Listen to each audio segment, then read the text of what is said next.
Hello दोस्तों, कैसे हैं सभी लोग। दोस्तों, कैसे चल रही है डीएड आईडीडी की स्टडी। दोस्तों, आज का क्लास हमारा डीएड आईडीडी फर्स्ट ईयर से रहेगा। डीएड आईडीडी फर्स्ट ईयर से रहेगा, ठीक है।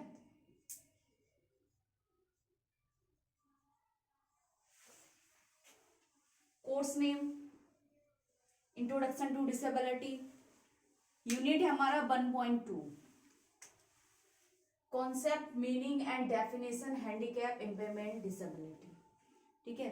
इसके आगे भी इस यूनिट में पूछा गया है एक्टिविटी लिमिटेशन, रिहैबिलिटेशन और हैबिलिटेशन के बारे में, लेकिन हम इस यूनिट को दो पार्टों में डिवाइड करेंगे और 2 बार में करेंगे, ठीक है। तो आज हम केवल आपको क्या कि अक्षमता, विकलांगता और क्षति की अवधारणा, अर्थ और परिभाषा को करेंगे, ठीक है। तो दोस्तों देखिए, 1.2 में हमसे अक्षमता के बारे, विकलांगता के बारे में पूछा है, क्षति के बारे में पूछा है और अक्षमता के बारे में पूछा है, ठीक है। दोस्तों, इस टॉपिक से हमारे परीक्षा से संबंधित जो प्रश्न आता है 2 नंबर में परिभाषाएं पूछी जाती है। अक्षमता को परिभाषित कीजिए, ठीक है, या विकलांगता को परिभाषित कीजिए, क्षति को परिभाषित कीजिए, या फिर आपका आ जाएगा कि अक्षमता, बीमारी, अक्षमता, विकलांगता और क्षति के जो मॉडल है, लाइनर मॉडल को प्रदर्शित कीजिए या लाइनर मॉडल के संबंध को समझाइए। तो आपका 5 नंबर में प्रश्न पूछा जाएगा। अगर हम बात करें 2 नंबर के लिए, परिभाषाएं आएंगी या केवल आएगा अक्षमता से आप क्या समझते हैं, अक्षमता को परिभाषित करें, विकलांगता को परिभाषित करें, क्षति को परिभाषित करें, ठीक है। तो दोस्तों, इस टॉपिक से अगर मॉडल पूछेगा तो 5 नंबर में आएगा, बाकी 2-2 नंबर की आपको इसमें परिभाषाएं पूछेंगी, ठीक है। 2-2 नंबर की परिभाषाएं देखने को मिलेंगी आपको परीक्षा में। तो दोस्तों देखिए, विश्व स्वास्थ्य संगठन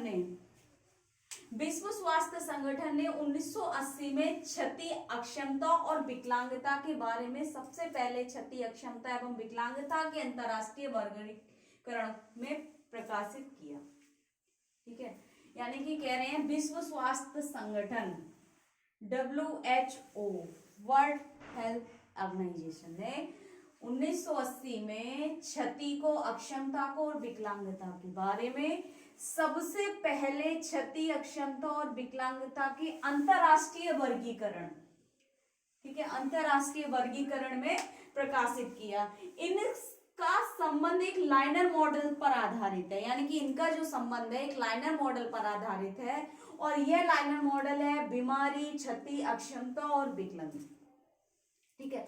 यानी कि इन्होंने एक मॉडल के आधार पर इसको प्रकाशित किया और एक मॉडल बनाया है जिसमें बताया है कि बीमारी से क्षति, क्षति से अक्षमता और अक्षमता से विकलांगता, ठीक है। तो एक मॉडल के रूप में इसको बताया इन्होंने।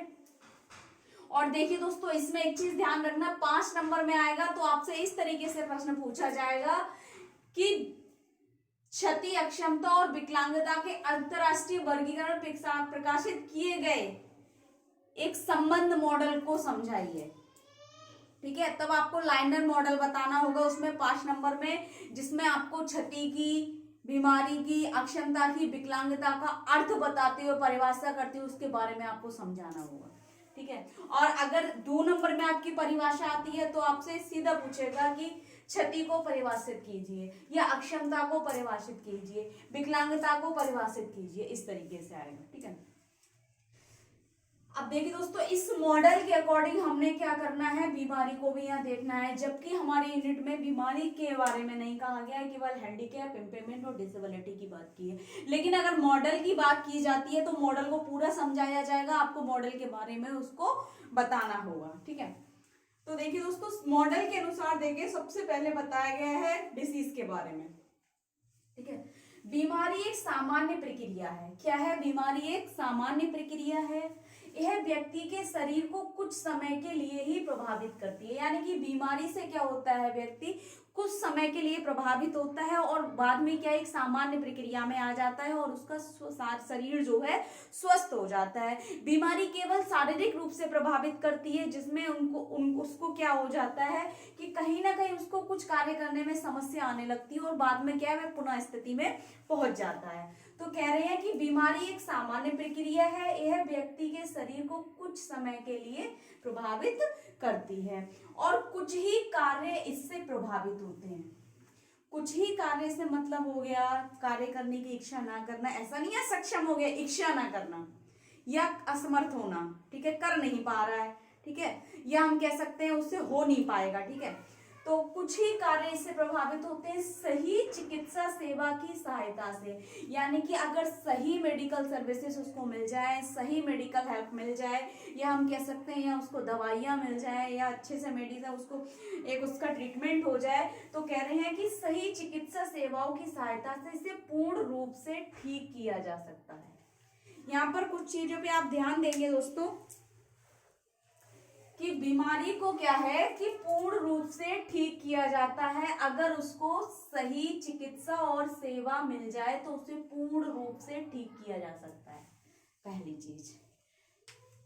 दूसरा कह रहे हैं क्षति, यानी कि इम्पेयरमेंट क्या है, देखिए किसी प्रकार की असामान्यता जो शारीरिक व मानसिक स्तर की होती है, यानी कि ऐसी कोई असामान्यता जो शारीरिक और मानसिक स्तर की होती है क्षति कहलाती है। शारीरिक स्तर से हम कह सकते हैं शरीर में किसी प्रकार की कोई क्षति हो जाना, ठीक है, जिसके कारण व्यक्ति असक्षम हो जाता है, ठीक है, चोट लगने के कारण, गंभीर घाव होने के कारण, कोई आघात होने के कारण, ठीक है। अब हम यहाँ पर बात करें शारीरिक रूप से अगर क्षति, अगर हमारी संवेदनाओं में कोई क्षति हो जाए जिसमें व्यक्ति सुन नहीं पा रहा है, देख नहीं पा रहा है, ठीक है, स्वाद नहीं ले पा रहा है, उसकी संवेदनाएं क्षतिग्रस्त हो गई हैं, तो शारीरिक और मानसिक स्तर की क्षति होती है।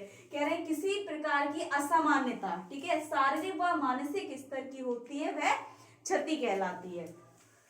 क्षति में प्राणी की क्षमता को प्रभावित किए बिना उसकी संरचना व कार्य प्रणाली प्रभावित होती है, यानी कि व्यक्ति की क्षमता तो प्रभावित नहीं होती, ऐसा नहीं है कि व्यक्ति उस कार्य को नहीं कर सकता, असक्षम हो गया या असमर्थ हो गया, लेकिन उसके क्या है, उसके शारीरिक या हम कह सकते हैं प्राणी की क्षमता को प्रभावित किए बिना उसकी संरचना प्रणाली प्रभावित हो जाती है। संरचना प्रणाली का मतलब है जैसे कि हम बात करें कि किसी व्यक्ति के मस्तिष्क में कोई समस्या हो गई जिसके कारण वह बोल नहीं पा रहा है, तो कहीं ना कहीं व्यक्ति को प्रभावित ना करते हुए एक संरचना प्रणाली उसकी प्रभावित हो गई।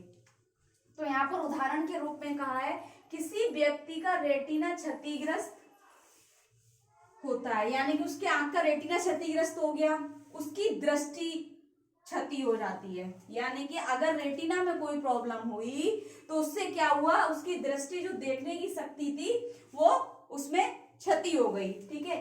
इसी प्रकार मस्तिष्क के धीमे कार्य करने को बौद्धिक क्षति कहा जाता है, जिसके कारण क्या हो रहा है, अगर व्यक्ति की आंख में समस्या हुई, उसका रेटिना क्षतिग्रस्त हो गया, उसके कारण क्या हुआ, उसकी दृष्टि क्षतिग्रस्त हो गई, यानी कि वह देखने में असक्षम हो गया।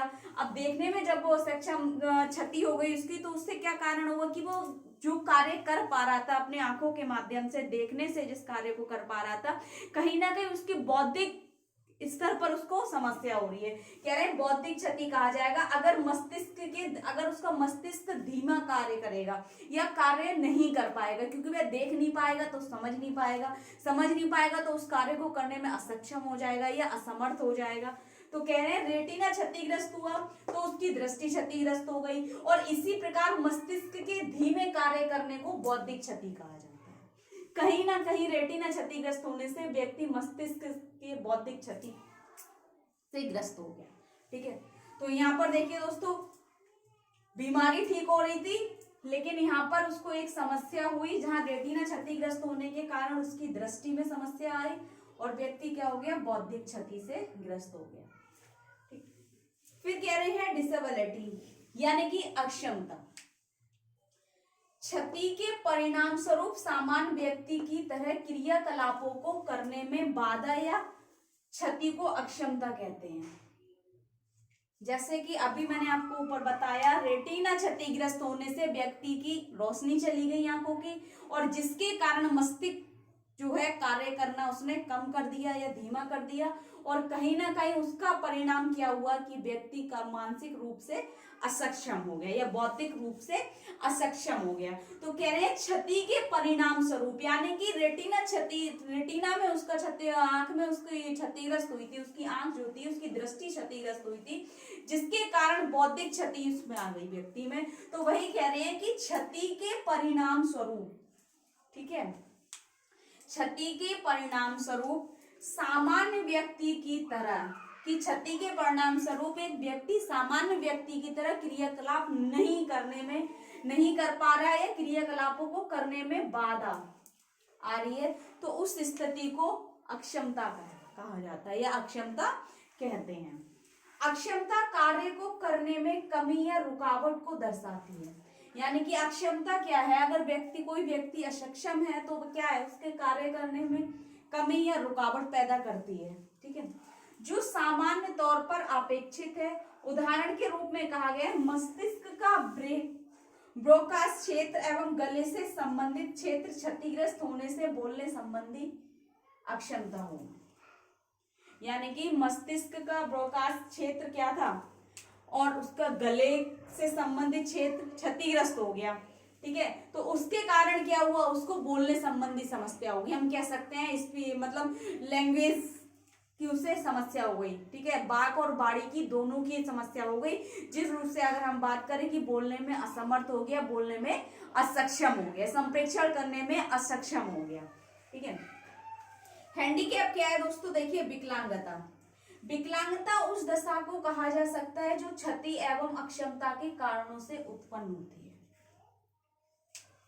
बीमारी हुई, क्षति हुई,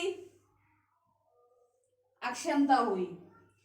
विकलांगता उस दशा को कहा जा रहा है जो क्षति के कारण एवं अक्षमता के कारणों से उत्पन्न हुई, ठीक, जिसके कारण विकलांग व्यक्ति शारीरिक एवं मानसिक क्रियाओं संबंधी भूमिकाओं को सामान्य व्यक्ति की तुलना में नहीं निभा पाता।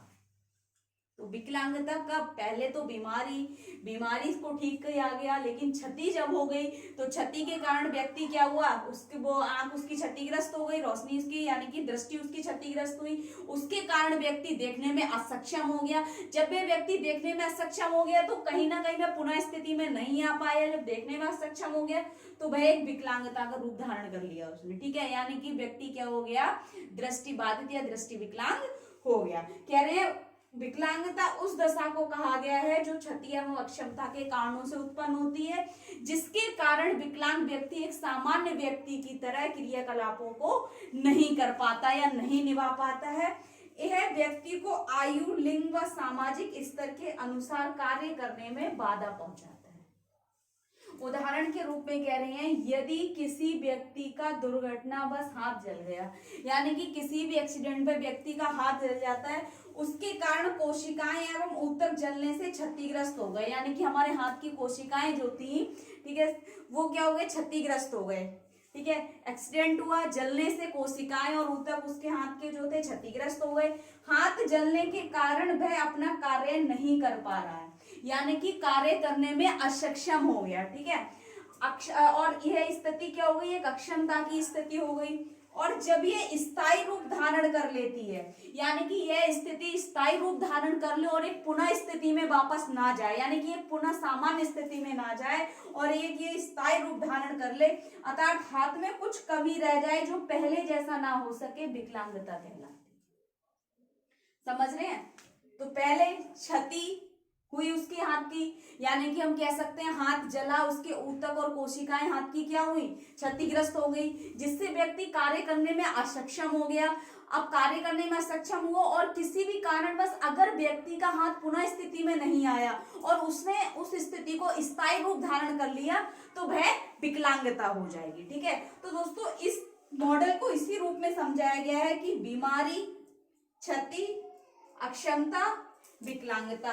बीमारी का कारण भी अगर हम बात करें, कोई ऐसी डिसीज जिसके कारण क्या हो रहा है कि व्यक्ति, अगर हम डिसीज की बात करें, यहाँ पर एपिलेप्सी की अगर हम बात करते हैं, ठीक है, चिकित्सीय समस्या है, अगर किसी व्यक्ति को एपिलेप्सी है, धीरे धीरे उसमें दौरे पड़ने लगते हैं, ठीक है ना, हमारे मस्तिष्क में जब आवेग अत्यधिक मात्रा में कार्य करते हैं तो व्यक्ति को मृगी जैसी समस्या हो जाती है, और उसके कारण क्या होता है, कहीं ना कहीं उसके बौद्धिक स्तर पर प्रभावित होता है, या बौद्धिक स्तर उसको प्रभावित करता है, ठीक है। उसके कारण क्या हो रहा है, धीरे धीरे उसके मस्तिष्क की क्षति हो रही है, और जिसके कारण जब बौद्धिक मानसिक स्तर पर उसको प्रभावित हो रहा है और प्रभावित कर रही है, वो उसकी बीमारी जो है, और बीमारी के जो लक्षण है मानसिक स्थिति को प्रभावित कर रही है, तो क्या हुआ, कहीं ना कहीं व्यक्ति मानसिक रूप से असक्षम हो जाएगा, मानसिक रूप से, यानी कि कई सारी ऐसी हमारे क्षेत्र हैं जो असक्षम कार्य करने में अक्षमता आएगी, और जब वह स्थायी रूप धारण कर लेगा और हमेशा बनी रहने वाली स्थिति होगी, तो कहीं ना कहीं व्यक्ति, हम कह सकते हैं, बौद्धिक रूप से विकलांग हो जाएगा, ठीक है। तो दोस्तों इस तरीके से मॉडल समझाता है बीमारी, क्षति, अक्षमता और विकलांगता, यानी कि डिसीज, इम्पेयरमेंट, डिसेबिलिटी, हैंडीकैप। इस टॉपिक से अगर 5 नंबर में आपको मॉडल पूछा जाता है तो आपको यहाँ से बताना होगा, WHO से, विश्व स्वास्थ्य संगठन से 1980 में क्षति, अक्षमता एवं विकलांगता के बारे में सबसे पहले क्षति, अक्षमता, विकलांगता के अंतरराष्ट्रीय वर्गीकरण को प्रकाशित किया गया, और उसके बाद आप सबसे पहले बीमारी के बारे में समझाएंगे, क्षति, अक्षमता और विकलांगता के बारे में। अगर आपको 2 नंबर में परिभाषाएं आती हैं तो केवल आपको परिभाषाओं के रूप में इस तरीके से उदाहरण सहित समझाना होगा, तभी आपको पूरे 2 नंबर मिल पाएंगे। इसके अलावा अगर आपको कुछ समझ नहीं आ रहा है, कुछ डाउट लग रहा है, कुछ पूछना है, तो कमेंट बॉक्स में जाके कमेंट करें। ज्यादा से ज्यादा वीडियो लाइक करें, चैनल को सब्सक्राइब करें, बेल आइकन को प्रेस करें, ताकि नेक्स्ट आने वाली क्लास आप तक पहुंचती रहे। दोस्तों थैंक यू सो मच।